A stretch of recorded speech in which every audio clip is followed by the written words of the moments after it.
자리에 일어나셔서 오늘 우리에게 주시는 하나님의 말씀 요한복음 4장 43절에서 54절까지의 말씀을 함께 교독하도록 하겠습니다. 이틀이 지남에 예수께서 거기를 떠나 갈릴리로 가시며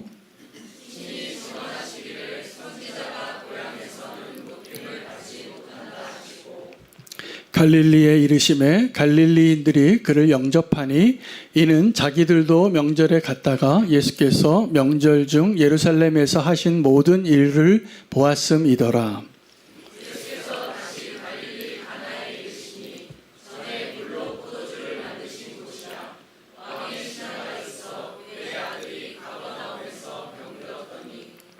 그가 예수께서 유대로부터 갈릴리로 오셨다는 것을 듣고 가서 청하대에 내려오셔서 내 아들의 병을 고쳐 주소서 하니 그가 거의 죽게 되었음이라.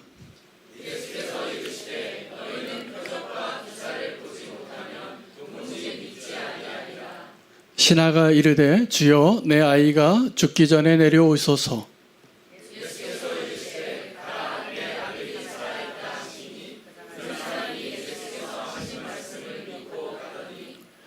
내려가는 길에서 그 종들이 오다가 만나서 아이가 살아있다 하거늘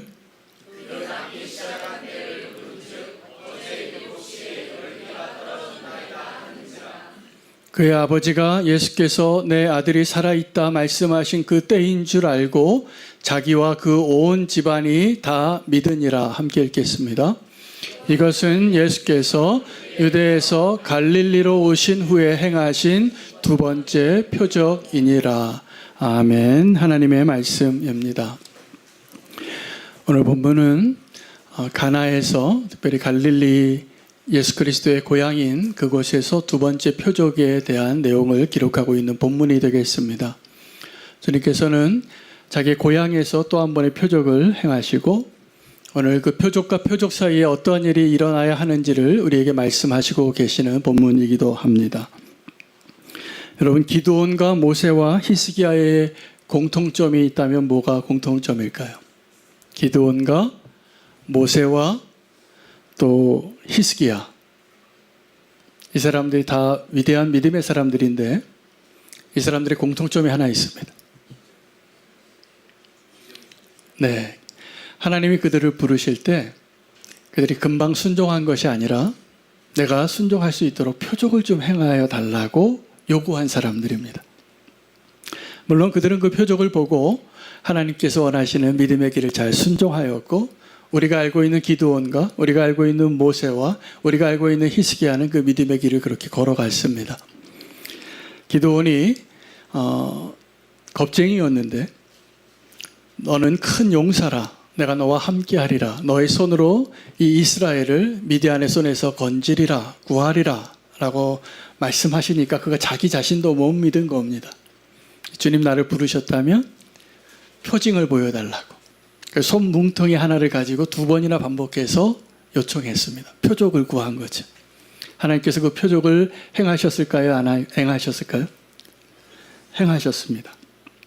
그리고 여전히 겁장이었던 그 기드온은 자기가 의지하는 바가 숫자가 될 수 있기 때문에 우리가 알고 있는 기드온의 300용사는 기드온 때문에 하나님이 의도하신 바입니다. 그리고 기드온은 정말 하나님의 강한 용사가 되어서 이스라엘을 구원하는 자가 됩니다. 그 항아리에서 항아리를 깨뜨리고 같이 300용사가 일어났을 때 그들이 외쳤습니다. 여호와를 위하여 기드온을 위하여. 그리고 그 표적대로 그는 정말 하나님의 강한 용사가 됩니다. 여러분 알고 있는 그 모세도 동일한 두려움 가운데 있었습니다. 모세가 정말 힘이 있고 하나님을 위하여 순종하고자 했던 40살쯤 됐을 때는 하나님께서 표적을 허락하실 이유도 없었습니다. 그는 자기 스스로 리더가 되고자 했고 실패자가 돼서 절망 가운데 40년을 벙어리같이 지냈기 때문에 나중에 하나님이 그를 부르셨을 때는 말 못하는 자였습니다. 나이가 많은 노인이었고 그가 하나님의 그 부르심을 들었을 때 표적을 봅니다. 가시떨기 나무가 활활 타오르는데 나무는 타지 않고 있었어요. 그리고 그 하나님이 그를 부르신 거죠. 너의 발에서 신을 벗으라. 그리고 내가 너를 불러 저 이스라엘을 애굽에서 구원해내는 자가 되게 하리라. 내 백성을 꺼내오라고. 그때 모세가 아멘하고 금방 간 것이 아닙니다. 난 못합니다. 죽어도. 이렇게 계속 버틴겼습니다. 그때 그 모세에게 하나님이 묻습니다. 내가 지금 가지고 있는 것이 무엇이냐? 지팡이였습니다. 그 지팡이를 뱀으로 바꾸시고 다시 지팡이가 되게 하시고 그 지팡이로 강물을 치면 피로 변하고 이적을 통하여서 그 표적을 얻고 나아가게 되는데 여전히 그래도 자신이 없어서 당신이 나를 보내신 나를 불러주신 당신의 이름을 알려달라고. 그래서 I am who I am. 나는 스스로 있는 자니라 라는 대답도 듣게 됩니다. 히스기야 왕은 믿음의 사람이었습니다. 랍사게가 아무리 공격해도 자기 백성을 지키고 끝까지 믿음의 삶을 그렇게 여호와의 유월절을 온전히 지킨 왕이 없었습니다. 그가 병들어 죽게 되었을 때 기도하고 그는 믿지 못했습니다. 하나님이 자기를 치유하실 것을. 그래서 그의 믿음으로 그가 치유받기 위하여 하나님께서 허락하신 그 표적이 놀랍습니다. 온 우주의 회전을 운행을 바꾸신 거예요. 해시계를 거꾸로 돌아가게 하기 위하여. 여러분 자동차를 운전할 때 전진 기어를 넣어야지 앞으로 가잖아요. 근데 한 사람의 믿음을 확신시키기 위해서 온 우주의 운행을 아래다 놓으신 거예요. 후진 기어를 넣으셨어요. 그리고 태양이 거꾸로 도는 거예요. 이것은 그냥 어떤 눈속임으로 그림자를 이렇게 움직인 것이 아니라 하나님께서 운행을 바꾸셨다니까. 왜냐하면 하나님은 충분히 그런 능력이 있으시기 때문에. 여러분 하나님을 믿으시나요? 오늘 표적에 대한 이야기를 하면서 정말 이 표적과 표적 사이에 우리가 행해야 할, 우리가 꼭 우리 안에 일어나야 할 일은 하나님이 표적을 행하셨다고 박수하고 갈채를 보내는 것이 아니라 우리가 하나님을 온전히 믿게 되어지는 것이 표적의 결과가 되어야 합니다. 그렇지 않으면 이 악하고 음란한 세대가 요구하는 또 다른 표적을 구하는 성도에 불과할 것입니다. 오늘 이 가나에서 이 갈릴리에서 행하신 두 번째 표적의 의미는 첫 번째 표적과 깊은 연관이 있습니다. 오늘 이 두 번째 표적을 행하시기 전에 예수님께서 분명히 말씀하세요. 이 성경에 그렇게 기록이 되어 있어요. 이곳이 어디냐 하면 그 가나의 혼인잔치에서 물이 변하여 포도주가 되게 했던 그 표적이 일어났던 그곳이라고. 그리고 그곳에서 또 한 번의 표적이 일어나고 있는 것입니다. 여러분 우리의 삶 가운데 표적이 많이 일어나면 좋겠죠?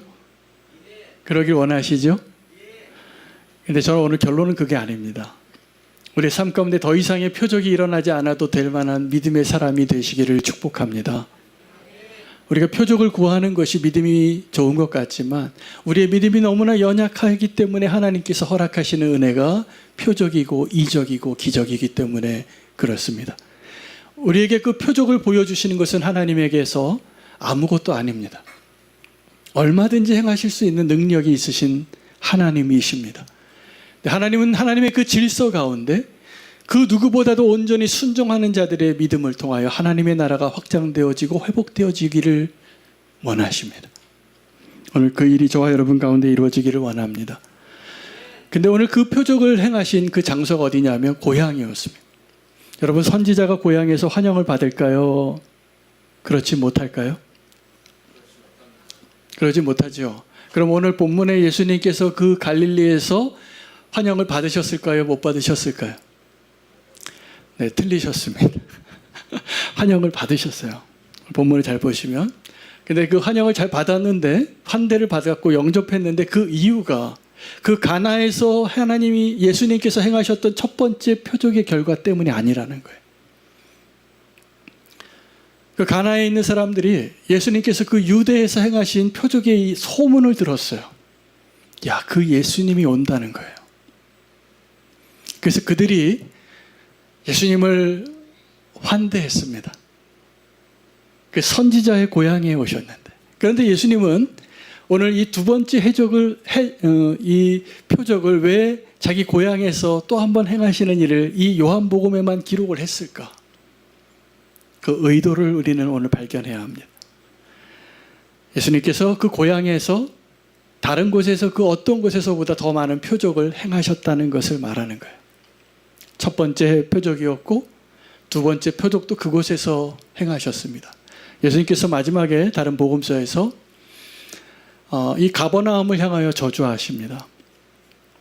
내가 너희에게 행했던 그 표적을 두로와 시돈에 행했다면 그들이 벌써 예수님 하나님께로 돌아왔을 것이라. 이방인들도 그 표적을 봤으면 돌아왔을 것이라. 예수님은 고향에서 환대를 받지 못하셨습니다.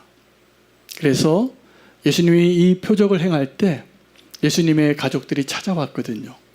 그리고 데려가려고 했습니다. 지금 딴짓하지 말고 빨리 가서 다시 목수나 하라고.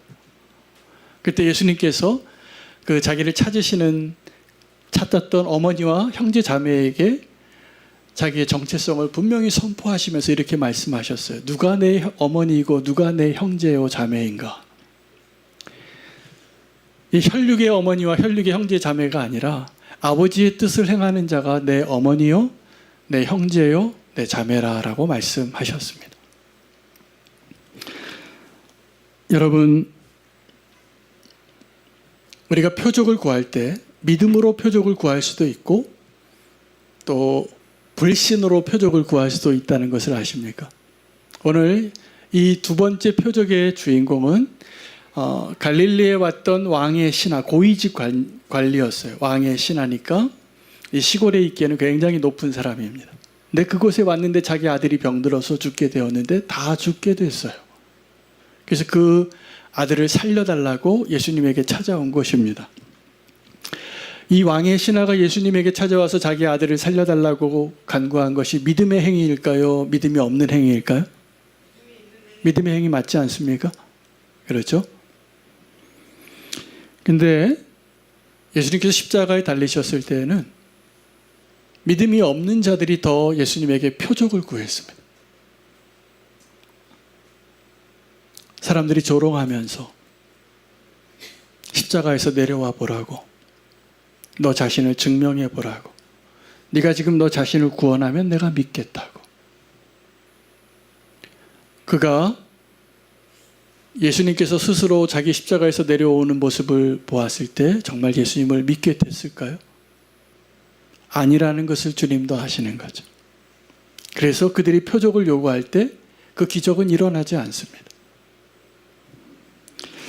여러분, 우리는 표적과 표적 사이에 어떤 일이 일어나는가를 오늘 다시 한번 돌아볼 필요가 있습니다. 저와 여러분 사이에 신앙생활 가운데 하나님의 표적과 기적이 일어난 것을 경험해 보지 못한 분 계십니까? 여태까지 믿음으로 살아오시면서 하나님이 내 인생에는 표적을 한 번도 행하신 적이 없어, 기적을 한 번도 행하신 적이 없어 라고 생각하시는 분 있으시면 손 한번 들어봐 주실래요? 그거 안 드세요? 다 표적을 경험해 보셨나요? 기적을? 대단한 일이네요. 저는 오늘 좀 처음 확인해 보는데 이렇게 다 기적을 경험해 보셨어요? 정말 대단한 일입니다. 이게 정말 사실이라면. 근데 하나님께서 저와 여러분의 삶 가운데 표적을 행하시고 우리에게 기대하시는 바가 또 다른 표적을 구하는 자가 되는 것일까요? 아니면 이제 더 이상 표적이 없어도 주님이 원하시는 믿음의 사람이 되는 것일까요? 믿음의 사람이 되는 것일 것입니다. 오늘 이 왕의 신하는 믿음으로 예수님 앞에 나와서 아들을 고쳐달라고 구하고 있지만 믿음의 모습이 있으면서 동시에 믿음이 없는 모습이기도 합니다. 오늘 이 사건을 통하여서 주님이 이 표적과 표적 사이에 첫 번째 그 표적, 가나의 혼인잔치에 그 물이 변하여 포도주가 되어진 그 사건과 이 왕의 신하의 아들이 거의 죽을 뻔한 그런 상황에서 다시 살아나는 이 기적을 통하여서 하나님 우리에게 주시는 메시지가 무엇인가를 오늘 우리가 발견할 수 있으면 좋겠습니다. 진짜 믿음을 가지라는 거예요. 오늘 이 왕의 신하와 비교될 수 있는 한 사람이 있는데 예수님이 만났던 백부장이라는 사람이에요. 여러분, 백부장의 믿음은 그가 누구를 낫게 해달라고 예수님을 찾아왔을까요? 자기 신하입니다. 네. 자기 밑에 있는 부하가 병들었는데 이 부하를 고쳐달라고 예수님께 찾아왔고, 이 왕의 신하는 자기 아들이 병들었습니다. 그래서 자기 아들을 낫게 해달라고 예수님께 찾아왔는데 누가 더 간절할까요? 아들이겠죠? 자기 부하보다는 아들이 낫기를, 지금 죽어가는데 자기 아들이 죽어가는 것과 자기 지금 부하가 죽어가는 것 가운데 누구에게 더 간절한 마음이 있을까요? 당연히 부모의 마음이 더 간절할 거라고 저는 생각이 됩니다. 근데 믿음은 이 자기의 아들을 치유해달라고 했던 이 부모의 믿음보다, 왕의 신하의 믿음보다 자기의 신하가 죽어가는 가운데 예수님 앞에 나와서 기도했던 그 백부장의 믿음이 훨씬 컸습니다. 그 부하는 병들어 가고 있는데 예수님께서 이 백부장의 믿음이 너무 기뻐서 가자고, 내가 가서 고쳐주겠다고. 예수님은 이렇게 뭔가 기적을 베풀 때 정성을 다 하시잖아요. 그래서 이 장님을 눈뜨게 할 때도 막 침 뱉어서 이렇게 얼굴도 문지르시고, 벙어리를 낫게 할 때 혓바닥에 손 댄 거 아십니까, 예수님? 제자들 발 씻기는 것처럼 주님은 물불을 가리지 않고 누군가를 향한 애통한 마음이 있을 때 그를 치유하시려고 최선을 다하셨어요. 그 백부장의 하인을 고쳐주려고 가자고, 내가 만져주겠다고 그렇게 하시려고 가려고 했는데 이 백부장이 뭐라고 대답을 했냐 하면, 오실 필요 없다고. 내가 군인인데 그 사람도 군인이고, 내가 명령하면 그는 복종하고, 내 상급자가 명령하면 나도 복종하는 사람이라 말씀만 하십시오. 이때 이 백부장의 고백은, 당신은 나의 상관입니다. 당신은 나의 주이십니다. 이게 믿음입니다, 여러분. 그러면 그 믿음이 있으면 그 명령하신 분의 그 능력과 그 표적이 나를 통하여 이루어질 것을 그 백부장은 믿었어요. 예수님이 깜짝 놀란 겁니다. 내가 이스라엘 가운데 이러한 믿음을 못 보았다. 제자들이 믿음이 없어서 연약할 때 꾸짖으셨어요. 왜 너희는 이 귀신을 못 내쫓았느냐고. 믿음이 작기 때문이라. 여러분, 이 왕의 신하는 지금 자기 아들을, 죽어가는 아들을 살리기 위해서 예수님 찾아왔는데, 이 예수님을 찾아온 것이 그의 퍼스트 카드였을까요? 라스트 카드였을까요? 제가 생각하기에 라스트 카드 같아요. 자기가 찾아서 할 수 있는 모든 수단과 방법을 다 해보고 지금 죽기 직전이에요. 이 병원 저 병원 다 찾아보고 그래도 안 나온 거예요. 이제 지푸라기라도 잡으려는 마음으로 예수님을 붙잡고 내 아들 살려달라고 찾아왔습니다. 그런데 이 왕의 신하는 자기 아들의 그 죽어가는 상황 가운데 뭐라고 얘기하냐면, 빨리 와달라고. 내 아들이 죽기 전에 와야 된다. 여러분, 이런 비슷한 상황을 예수님이 한 번 더 경험하신 적이 있습니다. 자기 친한 친구 나사로가 죽어가고 있어요. 마리아와 마르다가 이미 사람을 보내서 빨리 오시라고, 뭐라고 요청을 했을까요? 죽기 전에 오시라고. 죽어가고 있다고. 근데 예수님은 의도적으로 늦게 가셨어요. 그들에게 진짜 믿음이 무엇인가를 증명하시기 위하여. 예수님이 오셨을 때 마리아와 마르다는 섭섭했을 것 같아요. 예수님 왜 이렇게 늦게 오셨냐고 원망하는 투로 이렇게 말한 겁니다. 주가 여기 계셨더라면 내 오라버니가 죽지 아니하였을 겁니다. 그때 예수님이 뭐라고 얘기하셨냐면, 나는 부활이요 생명이니 나를 믿는 자는 죽어도 살겠고 살아서 나를 믿는 자는 영원히 죽지 아니하리라. 그리고 한번 물으시는 거예요. 네가 이것을 믿느냐? 여러분 믿으시나요? 이게 예수님이 늦게 오신 이유예요. 죽어도 살겠고 살아서 믿는 자는 영원히 살게 할 것을 선포하시려. 그때 예수님이 눈물을 흘리셨습니다.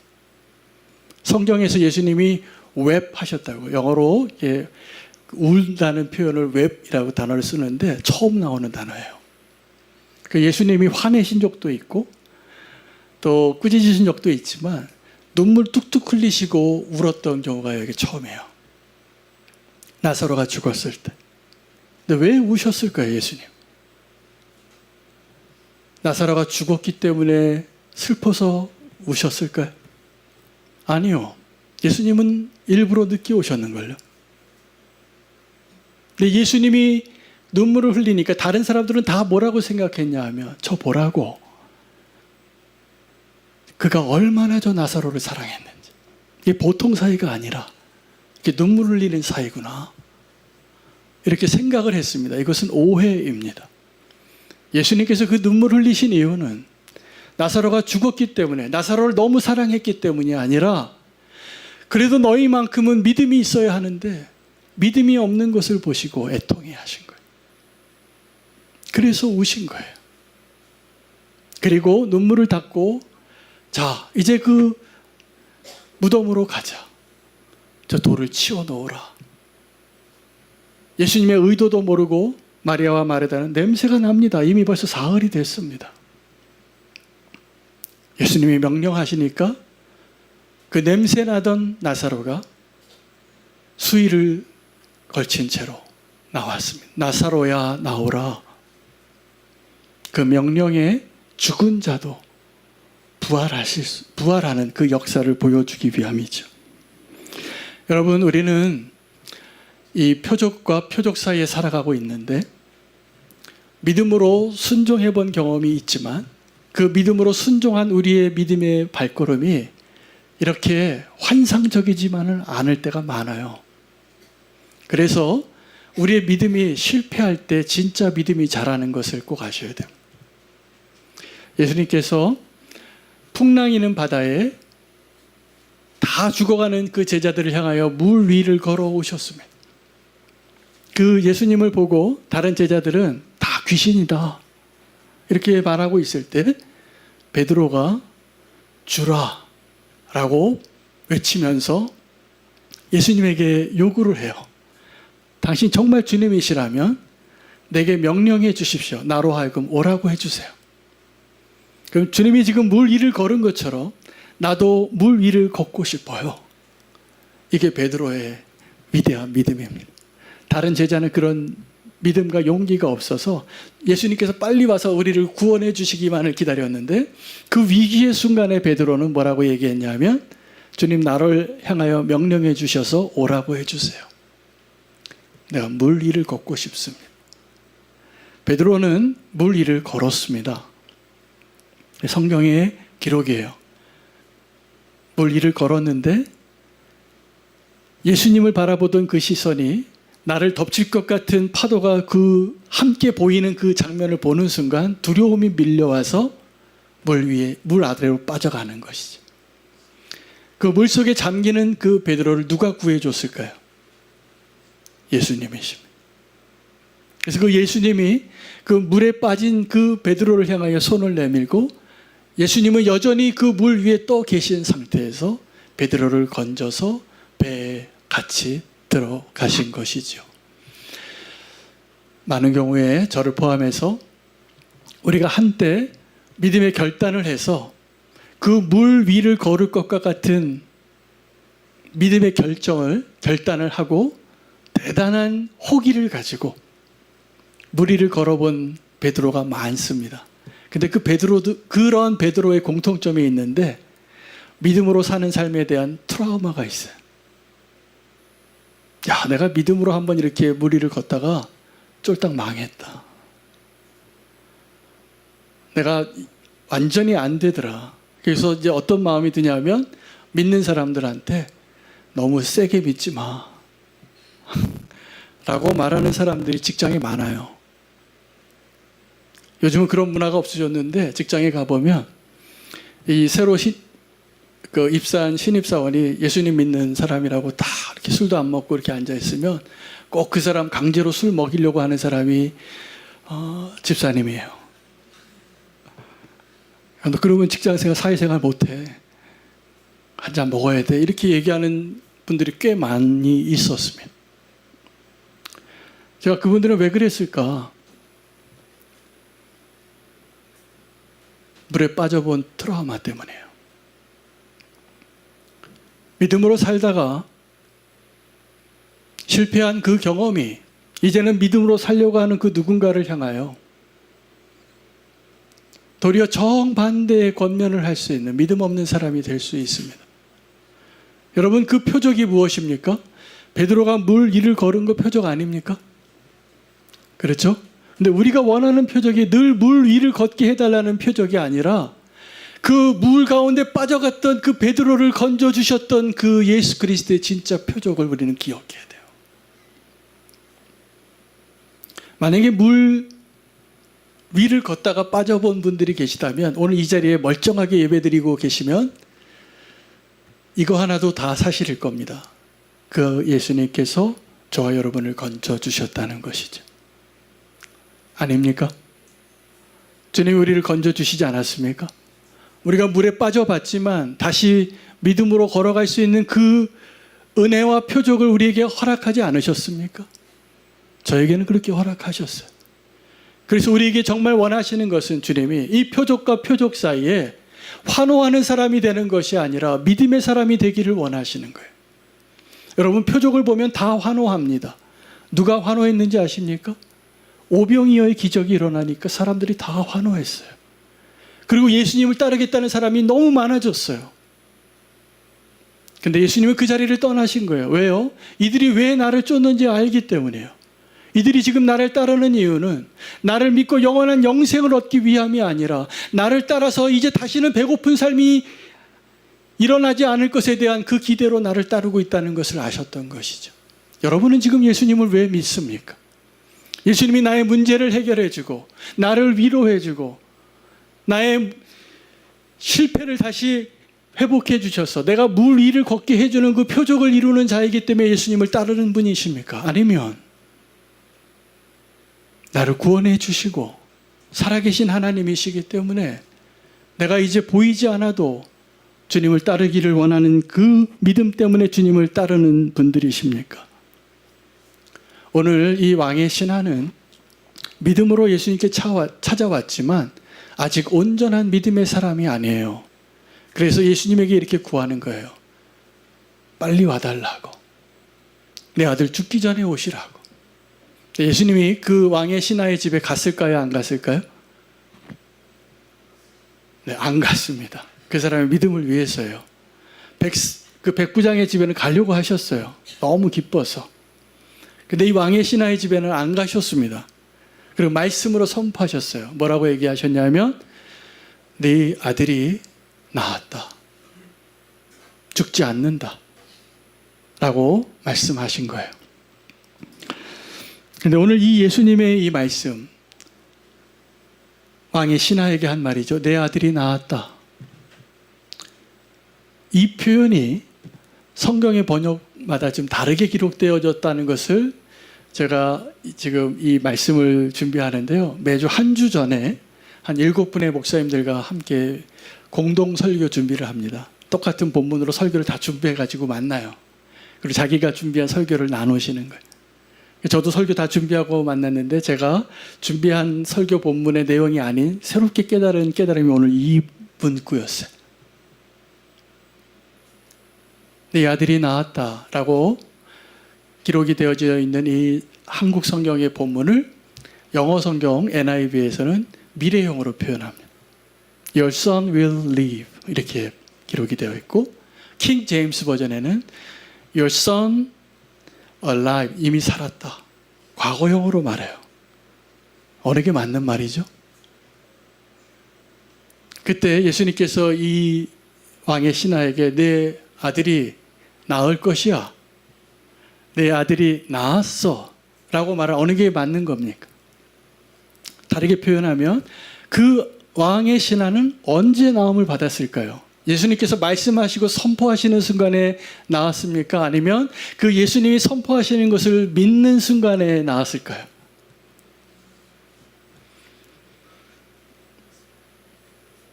예, 예수님이 선포하신 순간에 나았습니다. 예수님 선포하신 순간에 나왔는데 그 믿음을 주님께서 인도하셨어요. 그래서 이 왕의 신하가 이 예수님께 믿음으로 찾아온 것 같지만 온전한 믿음이 아니에요. 우리 믿음처럼. 근데 그것을 믿고 이제 가는 거죠. 예수님이 안 가셨으니까. 그냥 나왔다. 얼마나 성의가 없어요. 마치 나아만 장군을 치유했던 엘리야처럼. 너 요단강에 가서 몸을 씻으라. 이렇게 성의 없으시네. 이렇게 생각하실 수도 있는데 간 거죠. 가다가 자기 하인을 만났는데 아들이 나왔다는 거예요. 언제 나왔냐? 어저께 7시에 나왔다는 거예요. 그럼 어저께 7시에 그 왕의 신하는 예수님이 하신 말씀을 믿었을까요? 안 믿었을까요? 어저께 7시에. 제가 보기에 안 믿었습니다. 근데 믿고 싶었어요. 그리고 확인하러 가는 길이었어요. 하나님이 그 사람을 축복한 거죠. 진짜 표적을 이루신 거죠. 이것이 두 번째 표적인 이유가 여기 있습니다. 그래서 그 왕의 신하는 나음을 받고 오늘 이 본문의 결론이 중요합니다. 오늘 이 가나에서 예수님께서 두 번째로 행하신 이 표적의 결론이 뭐냐 하면 그 왕의 신하의 온 가족이 다 믿게 됐다라는 거예요. 여러분, 첫 번째 표적인 가나의 혼인잔치에 그 표적이 일어났죠. 기적이 일어났죠. 물이 포도주로 변해서 그 열매가 뭐였습니까? 그 표적의 결과의 열매가 뭐였습니까? 기억나시나요? 제자들이 믿은 겁니다. 그 잔치가 부끄러워지지 않았고 잔치가 망치지 않았다가 결과가 아니에요. 우리는 그 가나의 혼인잔치의 표적의 진짜 목적을 다른 데로 생각하고 있는 것이죠. 가나의 혼인잔치에 물이 변하여 포도주가 되어진 그 사건을 통하여 하나님이 성취하신 것은 제자들의 믿음이었어요. 오늘 이 왕의 신하의 아들이 병들어 죽어갔는데 그래도 예수님 앞에 나와서 살려달라고 구하는 믿음이 한 50%밖에 안 되는 이 왕의 신하를 사랑하셔서 그의 아들을 살려주셨는데 결과는, 그 표적의 결과는 그 왕의 신하의 온 가족이 믿게 되었더라. 이게 표적의 목적이에요. 여러분, 우리는 그 목적이 달성되지 않은 상태로 여전히 표적만을 구하는 세대가 되어진다면 교회 안에 있어도 예배하는 자라고 하면서도 우리는 여전히 하나님 앞에 주님, 나를 좀 감동시켜 봐 주세요. 나를 좀 믿게 해 만들어 주세요. 라고 말하는 자와 별로 다르지 않습니다. 이것은 하나님이 너무나 안타까워하는 모습이에요. 저는 요즘 너무나 많은 말씀과 너무나 많은 예배와 너무나 많은 찬양과 아름다운 예배의 모습들을 보면서 예배에 실패하고 있는 사람들을 너무나 많이 봐요. 그 사람들이 그 예배의 자리에서 예배하는 것이 아니라 예배를 평가하고 있더라고요. 이 설교가 어떻고, 이 기도가 어떻고, 이 찬양이 어떻고, 그렇게 그것을 평가하는 자의 모습이 정말 예배자의 모습이 될까요? 여러분, 어느 자리에 어떤 곳에서 예배할지라도 정말 예배자가 되시기를 축복합니다. 믿음으로 예배하시는 자가 되시기를 바랍니다. 내가 혹시 오늘도 제가 말씀을 잘 못해서 좀 어눌 하더라도 오늘 이 말씀을 하나님의 음성으로 듣고 두려워하는 자가, 내 길을 바꾸는 자가 되셔야지 축복인 거예요. 좀 대표 기도를 하는데 좀 아름다운 멋진 대제사장의 기도와 같은 기도가 아닐 수도 있어요. 찬양을 드리는데 요즘은 찬양팀이 너무나 멋져서 K-워십도 나오겠더라고요. 너무 세련됐어요. 보는 게 너무 감동이 돼요, 그냥. 근데 이게 진짜 예배의 원형이 아니에요. 콘서트에 가서 멋지다고 감동이 되어지는 그 감동이 예배의 감동이 아닌 거죠. 내가 정말 예배자로서 하나님을 경외하고 하나님의 음성을 두려운 마음으로 듣고 어느 자리에 어떠한 모습으로 있어도 예배자가 되어야 하는데 그 예배에 실패하고 내가 지금 예배를 판단하고 있어요. 저는 그런 분들이 너무 안타까워요. 예배하시기를 바랍니다. 여러분, 우리가 정말 예배할 때 우리에게는 더 이상 표적이 필요 없고 우리가 누군가에게 표적이 되어지는 삶으로 바뀌어질 것입니다. 요나가 예수님의 이 표적을 구하는 그 사람들의 질문의 대답이었어요. 예수님에게 자꾸 표적을 구하니까 악하고 음란한 세대에게 내가 너에게 보여줄 표적은 요나의 표적밖에 없다. 그럼 이게 무슨 얘기냐 하면 지금 여기 요나보다 훨씬 큰 사람이 와 있는데 니느웨 사람들은 이 요나를 보고 회개했다. 근데 너희는 지금 나를 보고도 회개하지 않는구나. 이 말씀이시거든요. 여러분, 그 니느웨가 왜 회개했을까요? 요나가요, 사실은 그때 당시에 대단한 선지자였어요.